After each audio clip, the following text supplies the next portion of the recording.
Good evening. Welcome to First Church of Religious Science here in New York City. Welcome to our Louise class. Welcome to all of you who are signing in on Zoom, Facebook, Insta, Spotify. Where else? I missed one of them. X. I may have missed two of them. We're glad you're here.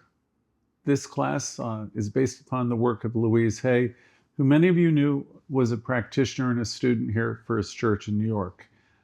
So we're happy to keep on the tradition with this important class that helps so many people. This class has grown where thousands of people are listening to it and being helped by it. First Church, we have 3 broadcasts a week. We have the Wednesday evening Creative Living series that Jimmy hosts, and a Sunday morning service at 10:45, which starts with a meditation, and then we have a lesson. So it's all the same Zoom links. I invite you to share it with your friends. We operate on a love offering basis alone, which means there is no charge for what we do. We trust that we're abundantly supplied and supported. And so to that end, always in any of our broadcasts or virtual gatherings, there's options in the chat room for those of you who would like to support our work. We appreciate anything you do, whatever you do, no matter large or small, it's just helpful. So thank you for those of you who can. And if you're not in a position to, we're glad you're here to benefit from the class and the work we do. So this evening's, we usually choose a title, which we need to do as we put our work, online and social media. So tonight's title is, the question is, are you ready to rise from the chaos of the world and step into your own power? So it's rising from chaos so you can step into your own world.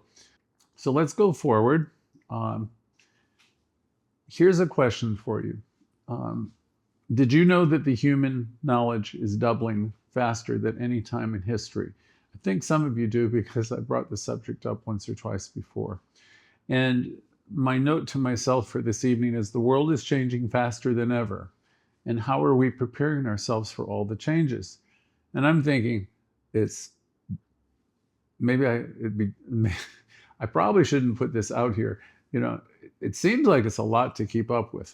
I know some of you probably agree with that, because it's been doubling now it's doubling like every 10 hours. So I'll give you my notes. The human knowledge is doubling faster than any time in history. In the early 1900s, it took nearly 100 years for the total amount of human knowledge to double. By the end of World War II, which I remember would be in the mid-40s, it took only 25 years for the knowledge to double. And now, according to studies, human knowledge doubles approximately every 12 hours. I found that to be astonishing. I don't know if I can trust the details, but I checked it in 2 places. Whatever it is, it's astonishing. And now with the advent of computers and artificial intelligence, it's mind-boggling. So if you can accept that as a fact, that every 12 hours, the amount of new information in the world equals what used to take an entire century. So we're living, one of my friends would say, interesting times. And I'll say we're living in unprecedented times. AI is definitely advancing. I walk into stores, I see everything's automated. Sadly, in my way of thinking, jobs are disappearing. Entire industries are shifting, and the world can certainly feel chaotic. Our world gets upended very quickly. But here's the key. No matter what it looks like to us, it's how we respond to these changes that define our experience of life. Here's a slogan or saying I've had in my notes for years. Change is inevitable, but growth is optional. And I've always liked that. You can't stop change, but it's how we respond to change. So growth is optional. I mean, we can accept what's happening, and we can think about it, and we can go with it, and we can get with it, and we can be a part of the present, part of the future, or we can resist it, and that will it won't work very well. So I have an affirmation for us for this evening to start us off regarding change. I embrace change as a tool for my growth. I trust that every challenge is an opportunity for me to rise and expand. So let me repeat that. You have the power, first of all, to rise. So I embrace change as a tool for my growth. I trust that every challenge is an opportunity for me to rise and to expand. So we're here to rise and to expand. We have the power. In fact, your ability to embrace and navigate change is your greatest superpower. See, we have spirit within us. We can always go there, and there's guidance available to us. We have the ability to embrace and navigate change. When we connect with spirit, you'll have all the answers you'll ever need. So let's bring this even closer to home. The greatest change happens always within us, right? We have a saying in Science of Mind: as within, so without. Whatever is going on inside, eventually you'll see out picturing in your own life. So we want to learn to harness our thinking, our thoughts, our feelings. So the changes in the world are incredible. They're massive, but everything in terms of, as a new thought student, you want to remember that real change all starts with your thinking. Here's something you might be surprised, that might surprise you. The average person has 60 to 80,000 thoughts per day. Think about that. Most of us have as many as 60 to 80,000 thoughts a day. And 95% of those thoughts are repetitive. So I had to think about that a little bit. If I'm thinking 60 to 80,000 thoughts a day, 95% of them are repetitive. And that's pretty amazing. The average person, again, with his or her 60 to 80,000 thoughts a day, repetitive thoughts. And after I thought about that, I thought, gee, that's too bad. Every day, nearly all of your thoughts are the same ones you had before. So think about that. That seems to me a little bit sad that most of our thinking is the same thinking we had before. So I ask you, what do you think about that? So let me ask you, what are you repeating in your mind most of the time, day after day? Because, I ask that question every Thursday night, because we're learning to be more self-loving, we're learning to change our dialogue, our conversation. And I ask that question, what has it been like being you this week? Because I'm really wanting people to become mindful, and myself included, of what it is that what stories I'm telling myself, what I might be spinning, what repetitive thoughts that may be going on and on and on. Because a lot of these thoughts are not particularly good, or they could be better. We could stop them. We could change them. We have the power we have power within us. We have power to wield, power to use. Our word is our wand. So the question is, are your thoughts supporting your growth, or are your thoughts holding you back? Are you planting seeds of fear, doubt, limitation, insecurity? Stinking thinking. That's an expression from 12-step programs. Is there a lot of that going on? Is there a lot of negativity? Is there a lot of critical thoughts? So with those types of thoughts, again, I ask the question, are we planting thoughts of fear, doubt, insecurity, limitation?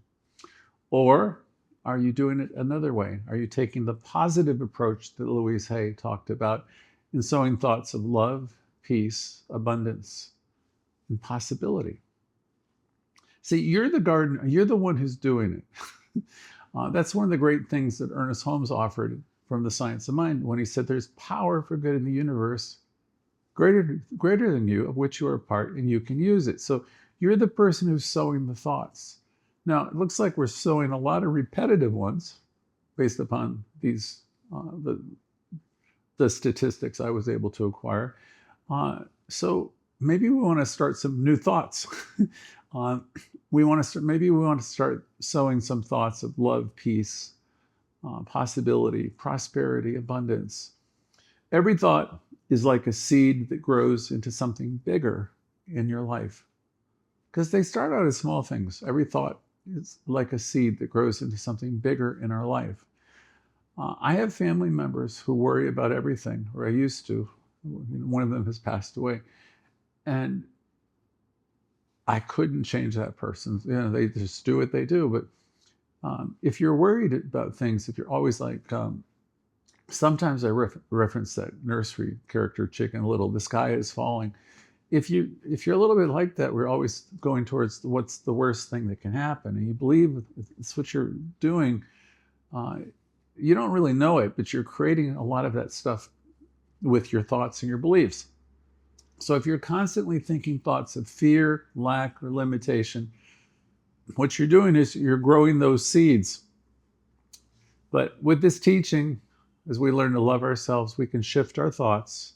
If we could begin to think thoughts of love, peace, abundance, prosperity, come from a place of connection, then you start growing a garden that will transform you. I have an old story. I used to know someone who was convinced always that she was going to lose her job. Every day she repeated thoughts of fear. She just was thinking she's always going to lose her job. And she thought that they're going to fire her, they're going to cut her out of the budget, and I'm not needed here. I can't remember all the different things, but none of them were very positive.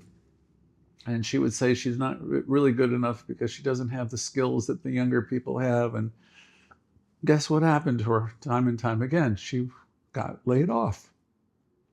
She got phased out, cut out. The only thing I can remember good coming from that story is eventually she got it.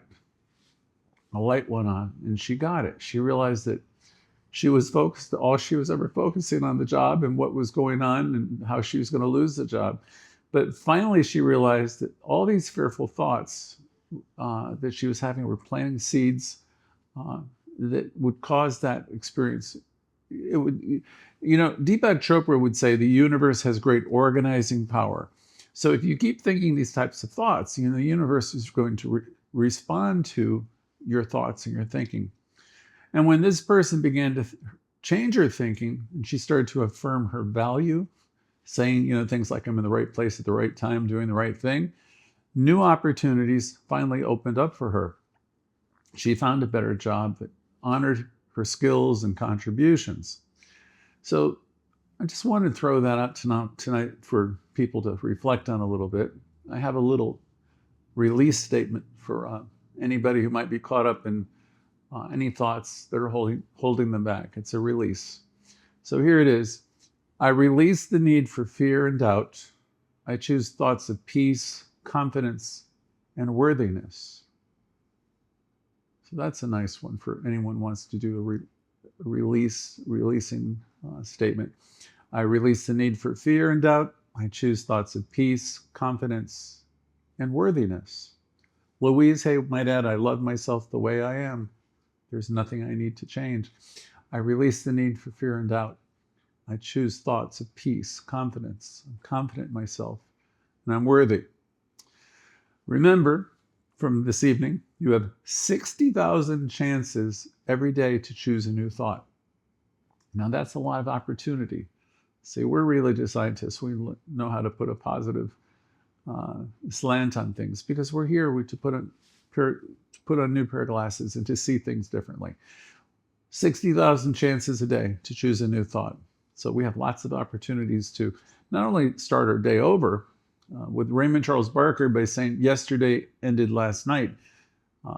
It's once a day it started over. We can start it over at any moment, any day.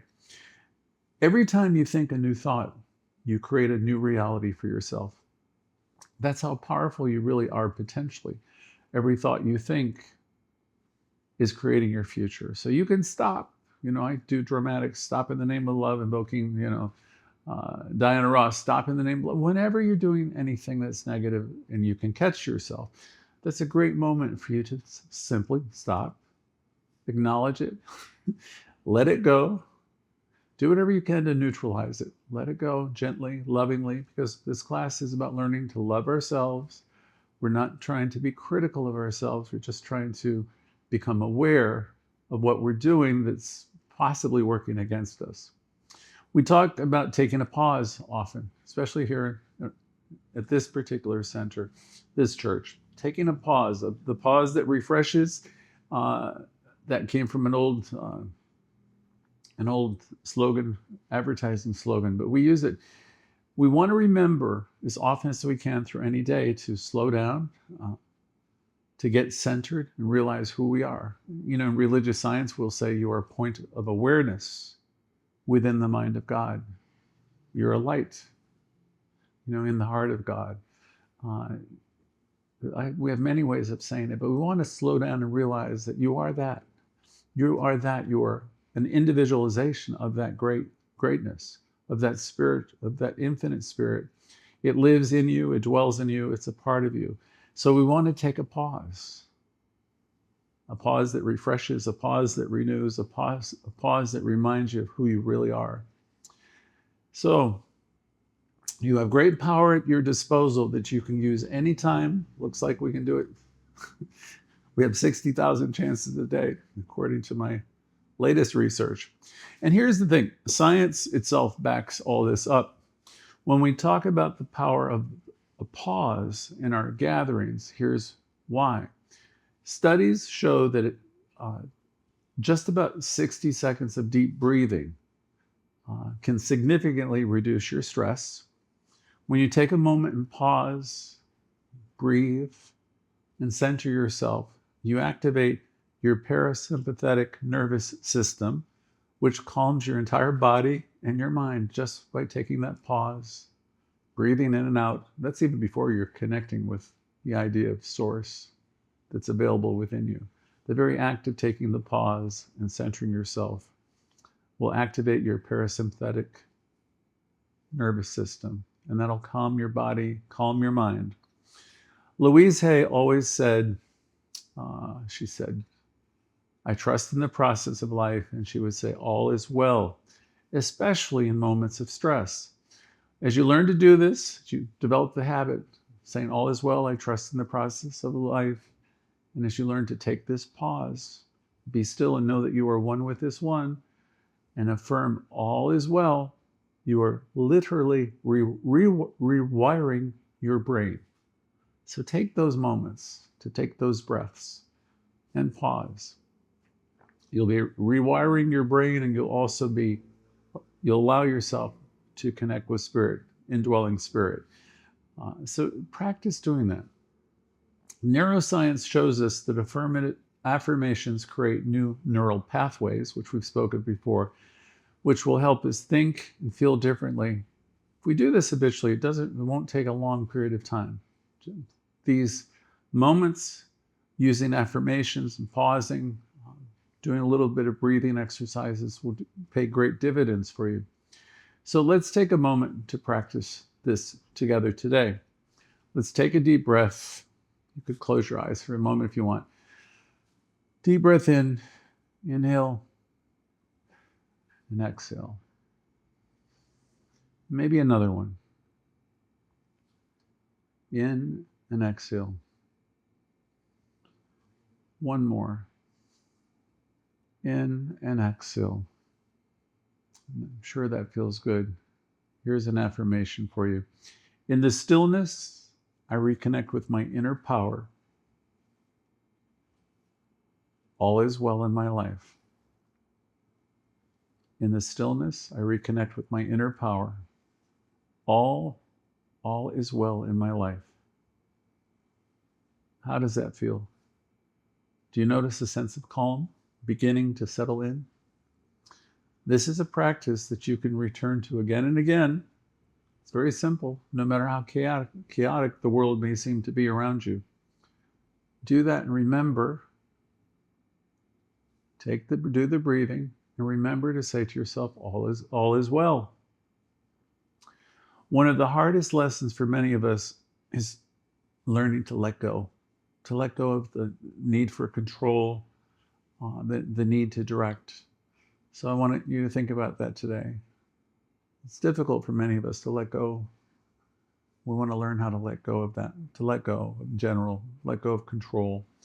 We often think if we can't somehow influence or control different aspects of our lives, be it our jobs, our relationships, our businesses, our futures, everything, we think if we can control these things, everything will work out. But the fact of the matter is, we can't control things. Here's the truth. The more we try to control, the more resistance that we're creating. So somehow we have to find a way. It's one thing to have an intention and set something in motion, but then there's a part of us that we have to find a way to let go a little bit too. So the more we try to control, the more resistance that we're creating unknowingly, and we don't want to do that, but we do it. As Harvard research shows, the people who practice mindfulness, who take these breaths and get centered, who learn to let go of control and who focus on the present moment, the studies show they experience less stress, less anxiety, and they're far more productive. These folks also become very adaptable to change because they're creating those spaces for new thoughts and new ideas. They're not stuck so much in rigid expectations about how things should be. And there's that word again. So if we get mindful and we can take a breath or two and connect with spirit, take that pause, spirit will move you in the most unexpected ways and unexpected times. So the study from Harvard shows that we become more adaptable to change. We're less inclined to be stuck with our rigid expectations of how things should be.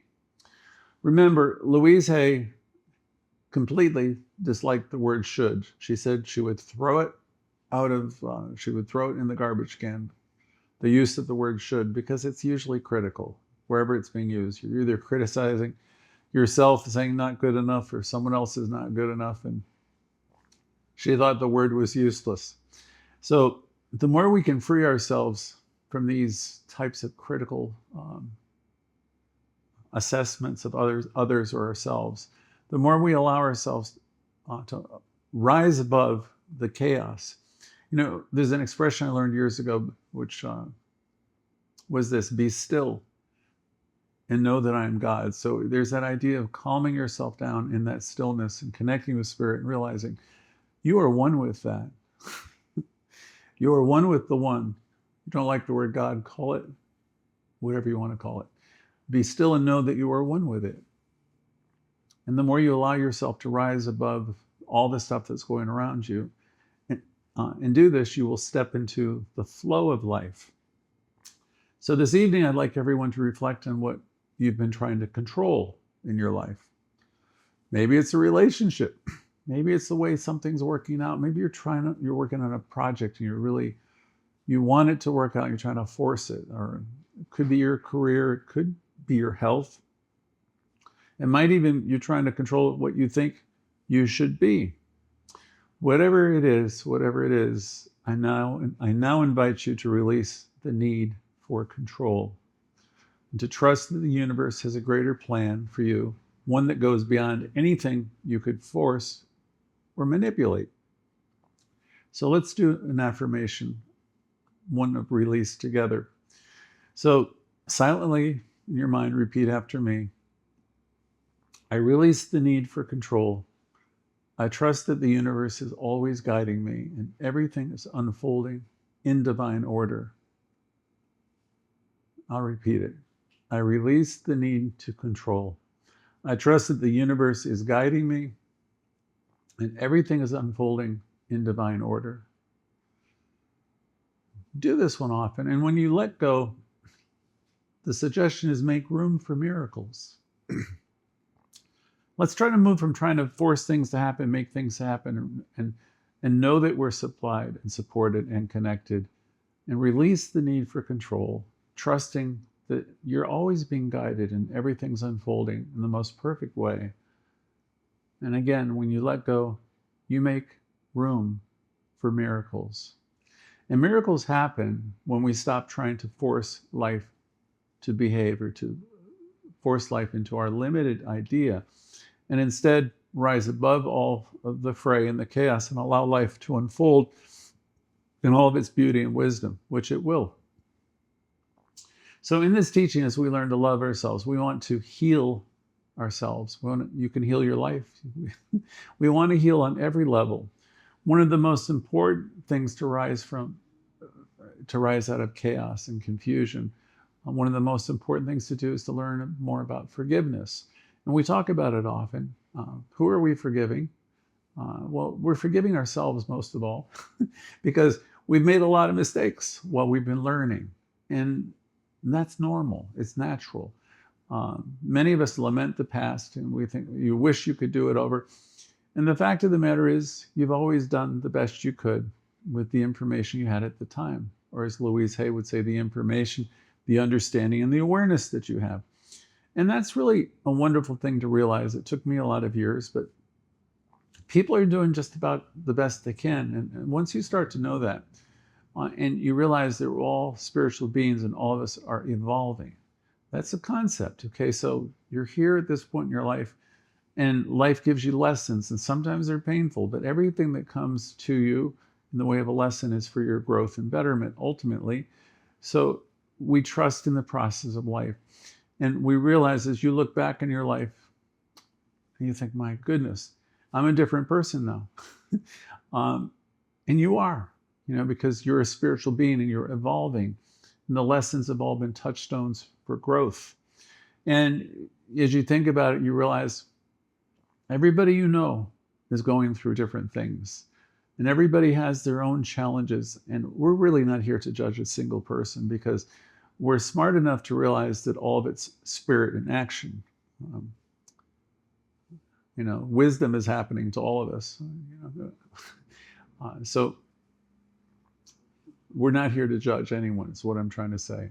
Everything's in divine order.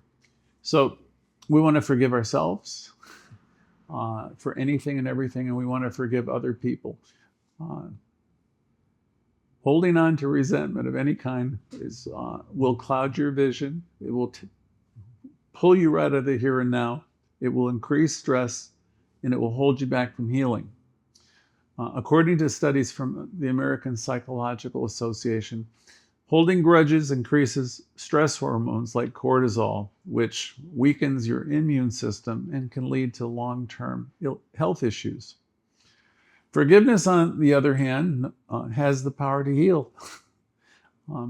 If you're hanging on to resentment and anger, Louise Hay would say you're going to create dis-ease in your body. It's logical, So we want to let go.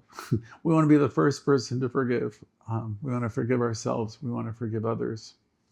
As we learn to do this, it helps us release ourselves from the past, and it opens the way for peace. As Louise often reminded us, everyone, again, is doing the best they can with the information, the understanding, and the awareness that they have. When we forgive, we not only heal emotionally, but also physically. So now let's think about our own life for a moment. Who in your life are you holding on to that's keeping you in a little bit of turmoil? Is there anyone that's causing a little chaos in your life? Or better said, is there anyone that you're allowing to wreck your day or create chaos in your world? Who or what are you holding on to that might be keeping you in that place? And once you can answer that for yourself, the question, is it time for you to forgive yourself? Is it time yet for you to forgive them? So let's take a moment on that question and reflect on the question of forgiveness, and allow the healing power of forgiveness to wash over you. Because whoever it is, that they're a spiritual being doing the best they can with what they have in any given moment, and so are you, so are we all. And here's an affirmation for all of us. I forgive myself and others. I release the past and step into a future filled with peace, love, and joy. And again, I forgive myself and others. I release the past and I step into a future filled with peace, love, and joy. So let's take a deep breath in. And as you exhale, let yourself return fully to the moment. Maybe do another one. Take a deep breath in. And let yourself return fully to this moment. Know with me that you are now stronger than any storm. You're greater than any chaos. You have the power to rise above it all. We all do. We can connect with it. Remember, Louise would say, deep at the center of my being is an infinite well of love. So we take that deep breath, and we exhale, and we do it again, and we tell ourselves all is well. This is the truth that we've explored this evening. No matter what's happening in life, no matter how chaotic, no matter how turbulent, you're connected always to a deeper source of wisdom, love, and strength. This connection, it can never fail you. It transcends any chaos. As you learn to go there automatically, as you do this, it empowers you and it reminds you that you're always supported by the infinite presence that moves through all of life. And the thing to be aware of it is it's within you, operating through you, deep at the center of your being. So take the pause, take as many pauses as you need throughout any given day. And remember that you are one with this infinite love, this infinite intelligence. And you can draw from this love, this intelligence at any time, 24 hours a day. So as we move forward this week, remembering this, that we're connected, realizing we're never, never, never alone. This power within is greater than any challenge any of us will ever face. So remember that you have this power available. Each moment is an opportunity for us to grow, to heal, and to rise above. So take this affirmation with you as a reminder. I trust the process of life, and I'm always supported, loved, and guided. I'll repeat that. I trust in the process of life, and I know I'm always supported, loved, and guided. So as we bring this little gathering to close today, I want to hear from everyone who wants to share. I'd like to know what it's been like being you this week. Please share any aha moments you've had, any shifts that you've had as you've been paying attention to your thinking. And the question I ask us all, have you noticed any shifts in consciousness or your thoughts that have allowed you to rise above some of the challenges in your life? As you let me know how affirmative living is working out. You're learning to see the good, the God in everything. Let me know how that's happening too. See, this is what Louise Hay meant when she said she's taking the positive approach. So that's the same thing that I say when I say we're learning to live the affirmative life. We're learning to take the positive approach. If you do this, it's going to lead to good and success and more success, peace, and everything you want. So let's take a moment to share and to connect with one another. And I'm going to see you at the other side of the break. Thank you.